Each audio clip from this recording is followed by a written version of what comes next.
Hi everyone, this is Caris Thetford with Student Counseling Services, and I am here to talk to you today about getting good sleep. When things are stressful and we're feeling a high level of stress, it can be really challenging to sleep well. But there are things that we can do to give ourselves the best chance of good sleep and to make sure that we're not accidentally sabotaging ourselves. So I'm going to talk to you about a few of the things that we can do today. So sleep impacts every area of our lives.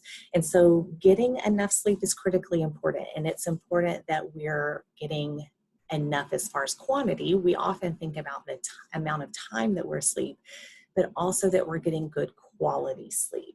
And those two things hand in hand, again, give us the best chance of functioning well in our lives. So I'm going to pull a few tips today that come from the research of Dr. Matthew Walker. You can see him and some information about him on the screen. If you're interested in taking a deeper dive, you can certainly Google him and find a lot of information online. The information I'm pulling from today comes primarily from an interview he did on the Finding Mastery podcast. You can see the link to that on your screen. You can also, again, just Google that and find that and listen to the full interview if you would like to. So let's dive right in. So he gives us 6 different suggestions or areas to look at. So the first one is regularity. Going to bed and getting up at the same time every day. That can be a challenge. We like to sleep in on weekends. And again, if we're struggling a bit with sleep anyway, thinking about doing that on a regular schedule can be challenging. But if your sleep is all over the place, that is going to be problematic. And if you can begin to work toward at least getting close to a fairly regular time that you're getting in bed, a pretty regular time that you're getting up, that will help you start to even out that sleep schedule. And it improves, again, both the quantity of sleep that you're getting as well as the quality. The second thing is darkness, and that's obvious, but we don't always think about making things darker leading up to sleep. If you've got every light in your home on and you're staring into your phone because you're reading on your phone and you turn everything off 2 minutes before bed, that's not enough time. So you need to be thinking about how you make your environment darker leading up to bed. Start turning some lights off. Turn off the electronics, put them away. So again, you don't have light shining right into your eyes, because when you do, that signals wakefulness. When things are darker, that signals to your brain it's time to start winding down for sleep, and your body can begin to release melatonin. Number 3 is temperature. We sleep better in a cooler environment. And so being mindful of the temperature in your room or in your home. Sometimes we like to think about being nice and warm and snug in our beds, and that can be very comforting, but you really want your environment to be cooler. And so we'll talk a little bit in a moment about some ways that you can think about doing that. Next, caffeine and alcohol both really can create a pretty tremendous amount of disruption for us in our sleep. Caffeine stays in our system for a long time. Even if you fall asleep after drinking caffeine, research indicates that sleep is impaired. It's not as good. The quality is not as good. You're not sleeping as deeply. Similarly, alcohol can create disruption. And Dr. Walker makes a comment that I think is important here, which is to understand that sedation is not sleep. If you're drinking before bed and then passing out, that's not the same as sleep. It is certainly not quality sleep. Even if you have some drinks earlier in the evening and there's enough time before you go to bed for the alcohol to process out of your system, it's not only the alcohol that can be disrupted, it is also the byproducts of that alcohol that stay in your system for a longer period of time, and that can create this fragmentation in your sleep, and that again impacts the quality of your sleep. And you may not necessarily remember waking up during the night, but it is likely that you're not sleeping as deeply and as well as you would. And then finally, associations. Your bed should be associated with sleep. There's a kind of common saying in the research world, beds are for sleep and sex. So if you're sitting in your bed doing homework, if you're sitting in your bed answering calls for work, if you're sitting in your bed while you're communicating back and forth with friends and family, again, you're inadvertently sabotaging your efforts at getting a good night of sleep.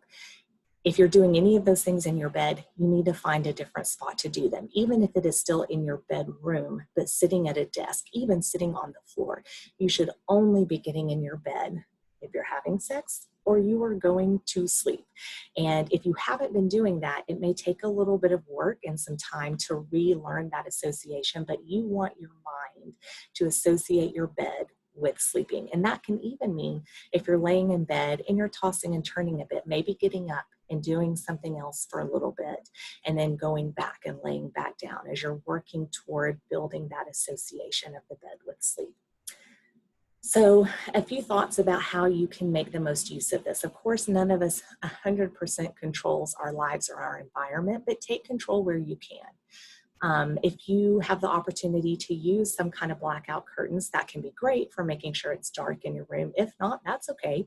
Can you hang blankets over your windows if needed to make sure it's dark enough at night? Move electronics out of your room or turn them off. And again, thinking ahead about how you make your environment darker leading up to bed. If you're able to, turn down the temperature in your room or in your home. If you're not able to, think about how maybe you can sleep in lighter clothing, or be thoughtful about the amount of covers that you have on your bed to try to sleep a little bit on the cooler side. And then being mindful and making choices that work for you around any use of caffeine or alcohol, and paying attention to when you're using those things and how they may be impacting your sleep. And so that hits a few tips on just some of the practical things around your environment and the context that you're creating around sleep. Certainly there's also the internal piece, your mind, and learning how to quiet your mind to be able to go to sleep. And you'll hear and see some more information from counseling services over the next few weeks. I'll hit a few quick highlights for you here. It can be very helpful to have some type of mindfulness or meditative practice that you use, or relaxation practice. And that can be particularly helpful when you're trying to quiet your mind and go to sleep at the end of the day. You can find just tons and tons and tons of guided practices online. A couple of apps our students have really enjoyed are Headspace and the breathing app. Those certainly aren't the only ones. I think both of those are free, or at least have some portions that are free. But any guided practice that will help you begin to practice tuning out distractions, focusing on your internal experience, slowing your breathing, being able to calm and soothe yourself will be helpful. And using that during the day a bit too will help you get some practice and get used to that, and give you, again, a better chance as you close in on bedtime of being able to use those practices to allow yourself to relax and to drift off to sleep. So just a reminder about your campus resources.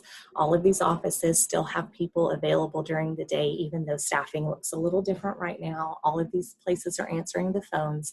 Student Counseling Services is still open, and our 24/7 line is still in operation. So call us if you need us.